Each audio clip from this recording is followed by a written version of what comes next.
In 2009, a world-renowned scientist published a theory so radical, it claimed everything that you see out there, every particle, depends on the observer for their very properties. And it turns out that life and consciousness are absolutely essential to reality.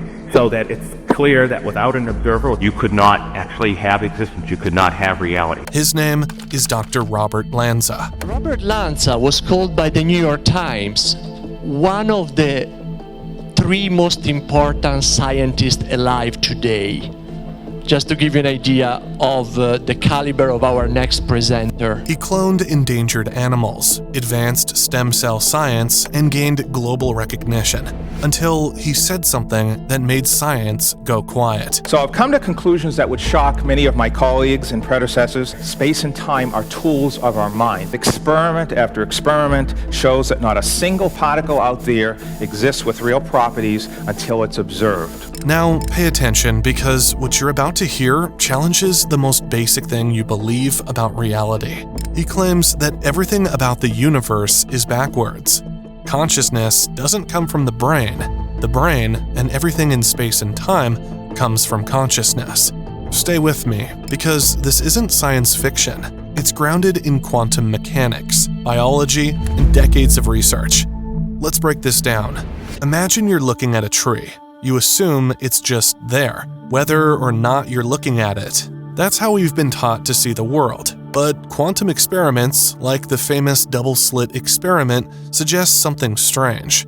Until a conscious observer checks, particles don't have defined positions. They exist in a state of probability. In other words, they're not real until you observe them. So what does that mean?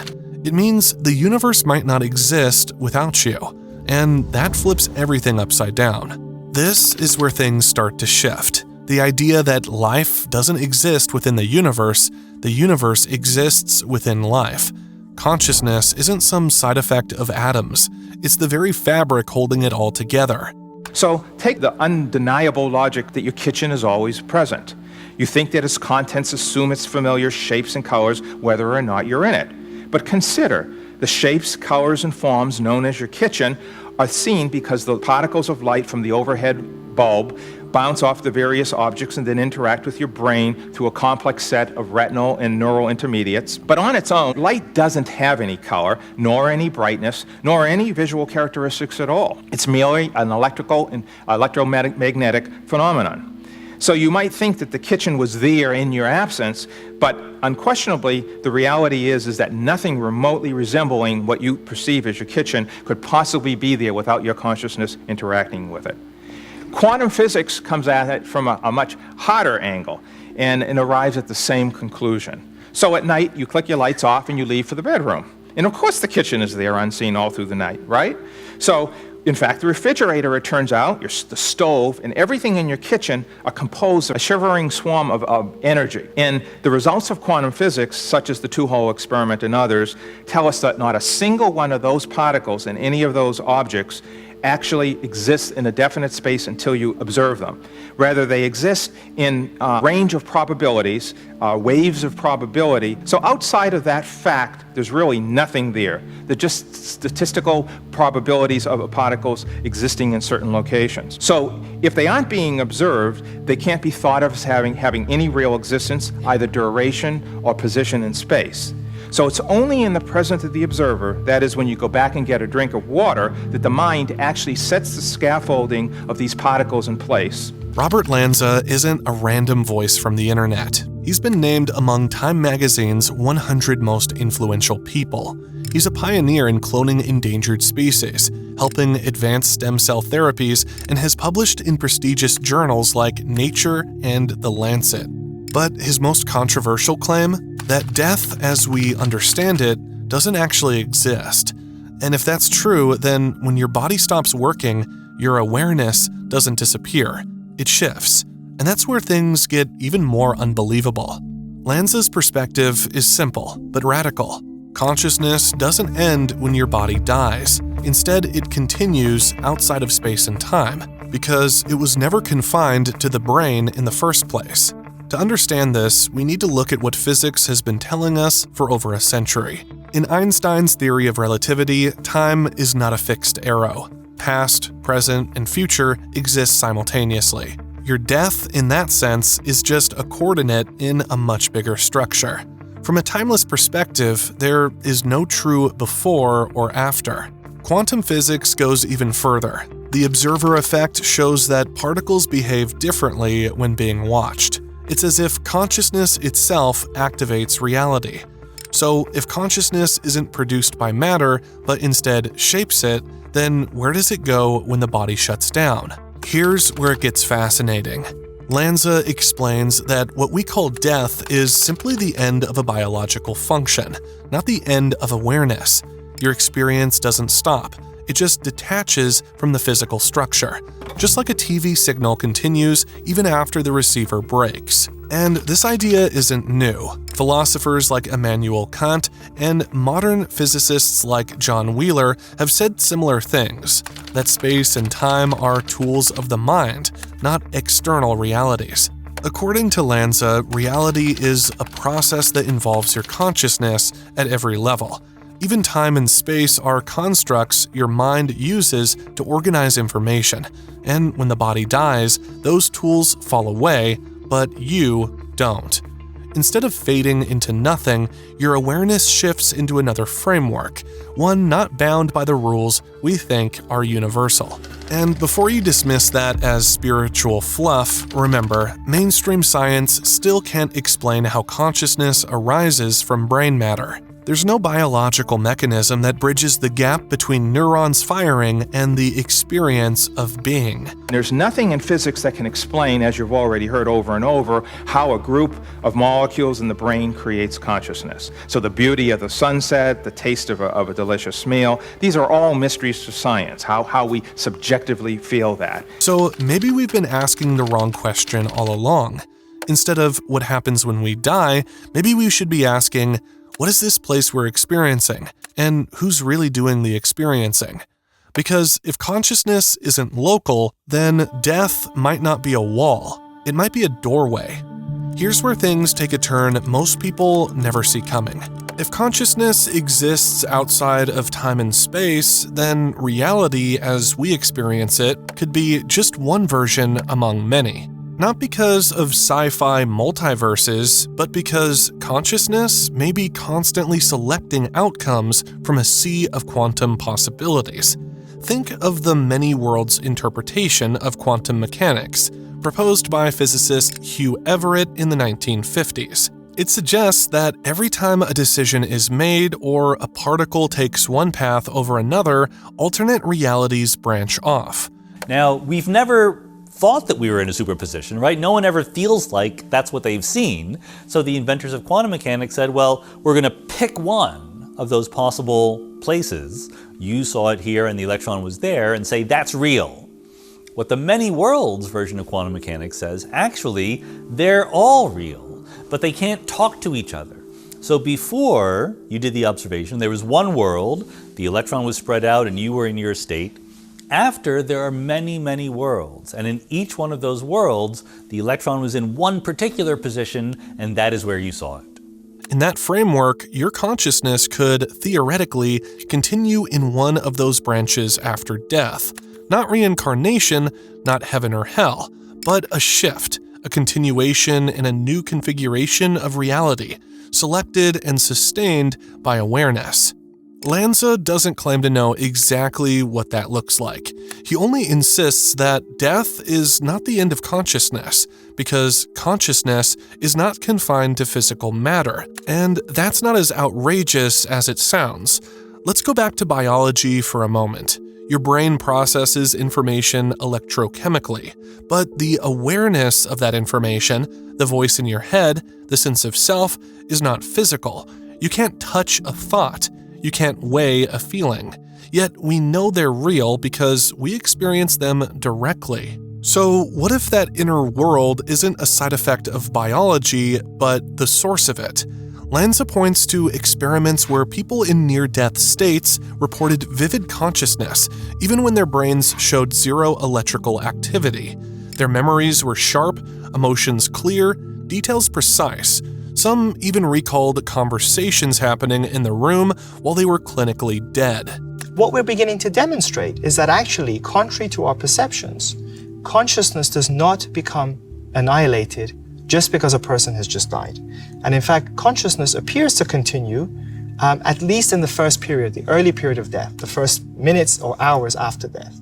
Beyond that, of course, we can't study because that's the extent that we can get to. I don't know what will happen in the future, but certainly during the time when the brain is shut down and flatlined, the entity of consciousness does not get lost. This raises a powerful question. If the brain is off, how is the mind still on? The answer, according to biocentrism, is that the brain isn't generating consciousness, it's filtering it, like a radio that tunes into a signal that was always there. And when the brain stops, the signal doesn't. It just stops coming through that channel. So death might not be a loss, but a release from the illusion that this physical form was ever the full story. Let's look at what the science actually says, because as strange as these ideas sound, they're backed by real-world data that's hard to ignore. Over the last 2 decades, researchers like Dr. Sam Parnia have studied hundreds of cases where people were clinically dead. No heartbeat, no brain activity, yet somehow they were still aware. Their memories during these periods weren't vague dreams. They were detailed, consistent, sometimes even verifiable. Among the group who survived, what we found is a breadth of consciousness and recollection. So 39% of people reported broad perceptions and memories. These were not necessarily being able to recall specific events, but they felt that they had been conscious or had specific memories. If you then broke this down further, 20% of the group who survived had a transcendent experience regarding their cardiac arrest. 7% of these, and I'm going to talk about that in a moment, 7% of the experiences were more compatible with CPR-induced consciousness. You'll see what I mean in a moment with that. 7% had perceptions of auditory awareness and hearing different things, discussions, and 3.5% had visual awareness. In one case, a man described exact medical procedures being done on his body, while his brain showed no signs of consciousness. Monitors confirmed that brain activity had flatlined, and yet the awareness remained. That shouldn't be possible. Another study, led by Dr. Bruce Grayson, one of the most respected figures in near-death research, found that many people who had NDEs came back with vivid experiences that changed their entire worldview. Common themes included a sense of floating outside the body, observing doctors working on them, or traveling through light into another space altogether. And here's the part that breaks every rule we thought we understood. In many of these cases, patients describe things they couldn't possibly have known, like conversations in another room or visual details they were never physically present to see. Yeah, I grew up in a scientific household, and we never had any thought about anything spiritual or non-physical. My first week or two into my residency, I was confronted by a patient who was unconscious. I couldn't talk with her. She was totally out cold, so I talked to her roommate who had brought her in a different room, and then came back and saw the patient. She was still unconscious. I had her admitted to the intensive care unit, and when I saw her the next morning, I went in to introduce myself, and she said, I know who you are. I remember you from last night. And that kind of blew me away. I didn't know what she was talking about. She proceeded to tell me about the conversation I had with her roommate, and including intimate details, and I didn't know what to make of that. If consciousness were purely a brain function, all of this should be impossible. But it keeps happening. Some scientists argue it's just random brain activity in a dying mind. But that explanation collapses when you see clear awareness during periods when the brain shows no activity at all. So the question is no longer, do these experiences happen? The evidence is overwhelming. The real question is, what do they mean? And that's where Lanza's framework fits perfectly. Biocentrism doesn't just accommodate these anomalies, it predicts them. If the mind isn't confined to the body and reality is observer-dependent, then death wouldn't stop awareness. It would simply shift the point of observation. And suddenly, all these scattered cases and bizarre experiences aren't random anymore. They're part of a bigger pattern. A pattern that suggests our understanding of death might be completely wrong. If these cases were rare, maybe we could ignore them, but they're not. In fact, across cultures, ages, religions, even among people with no belief in an afterlife, the same pattern keeps showing up. Awareness continues after clinical death. Details are recalled accurately, and the experience often feels more real than waking life. That's not just strange, it's statistically significant. Studies by institutions like NYU Langone, University of Virginia, and the Netherlands Radboud University all point to the same core insight. Consciousness doesn't behave the way materialist science says it should. It's not confined to the brain. It doesn't shut off like a light switch. And it's not just near-death experiences. People under deep anesthesia, where brain activity is heavily suppressed, sometimes report vivid awareness. In rare cases of terminal lucidity, Alzheimer's patients who hadn't spoken in years suddenly became fully coherent moments before death. They recognize loved ones, they speak clearly, then they pass. Well, we did a literature search and found about 80 cases in the literature of the past 100 years. And in the last decade, there's been a lot of research into this phenomenon. And it's mostly being done in Alzheimer's research units. But we also see it with brain tumors, with abscesses, with chronic schizophrenics, with a variety of cases in which the brain seems to be not functioning for a long period of time. And then shortly before death, they become completely lucid again. Recognize people, start carrying on coherent conversations, and we don't really know how to explain this at this point. If the brain is deteriorated, how is this possible? It all points in one direction. The mind is not the machine. It's something else. This is exactly what thinkers like physicist Max Planck hinted at over a century ago. He said, "I regard consciousness as fundamental. Everything else derives from it, not the other way around." So why are we still acting like consciousness is a byproduct of the brain? Because our entire model of reality, our science, medicine, even our sense of identity is built on the materialist assumption that only what we can see, touch, or measure is real. But the data refuses to stay quiet, and when you put it all together, a new picture starts to form. One where death isn't the end, one where reality is shaped from the inside out, one where the thing you call you has never been a body. It's always been an observer, an experiencer, a presence that can't be measured by instruments because it's the source of measurement itself. And once you see that pattern, you can't unsee it. Here's where it all comes together. In the 1980s, two scientists working in separate fields, David Bohm, a quantum physicist, and Karl Pribram, a neuroscientist, arrived at the same shocking conclusion. Both the universe and the human brain appear to function like holograms. A hologram is a 3D image encoded in a 2D surface. But here's the mind-blowing part. Every part of a hologram contains the whole, cut into pieces, and each fragment still contains the entire image. Bohm believed that what we see as reality is just the projection of a deeper hidden order he called the implicate order, a field beyond space and time where everything is connected. What we perceive as separate objects, people, and events are just fragments unfolding from that deeper source. We are internally related to everything, not externally related. Consciousness is an internal relationship to the whole. We take in the whole and we act toward the whole. And that internal, whatever we have taken in, determines basically what we are. Pribram, working on how memories are stored in the brain, discovered something equally strange. Our brains don't seem to store memories in fixed locations like files in a cabinet.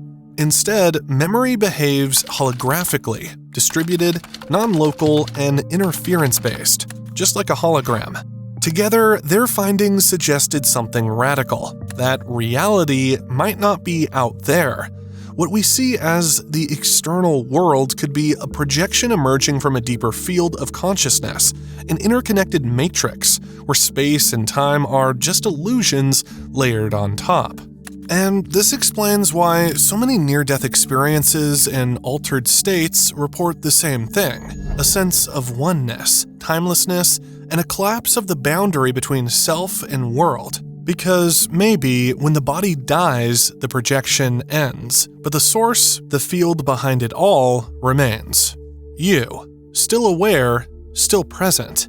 The idea that death is the end only makes sense in a world where reality is separate, linear, and material. But if the universe is holographic, if consciousness is primary, then death isn't a disappearance. It's a return to the place behind the illusion, to the field that creates all things, to the source that was never separate from you. And here's something strange. Many people say they've seen repeating numbers everywhere: 1111, 1212, 444, 1616, almost like little glitches in the code of reality, signals from something deeper, maybe even from that field behind the projection. Anyway, these synchronicities are a whole other rabbit hole we'll explore in a future video. Quick side note, if you're into numerology, I recommend trying a free numerology reading on this website. It's simple but surprisingly accurate, and it helped me make sense of a few patterns I couldn't explain before. I'll leave a link in the description. And the craziest part? Some scientists think we've already caught glimpses of it. If death is just the end of a projection, and if space is not truly separate, then there's one more illusion we have to confront: time. Einstein once said the distinction between past, present, and future is only a stubbornly persistent illusion. According to his theory of relativity, all moments in time already exist. Past and future aren't gone or yet to happen. They're just coordinates, like different places on a map. In this model, your birth, your best memory, your final breath, they're all still there. The flow of time is something you experience, but it doesn't exist on its own. It's a byproduct of consciousness moving through events. And if that's true, then death doesn't mark the end of you.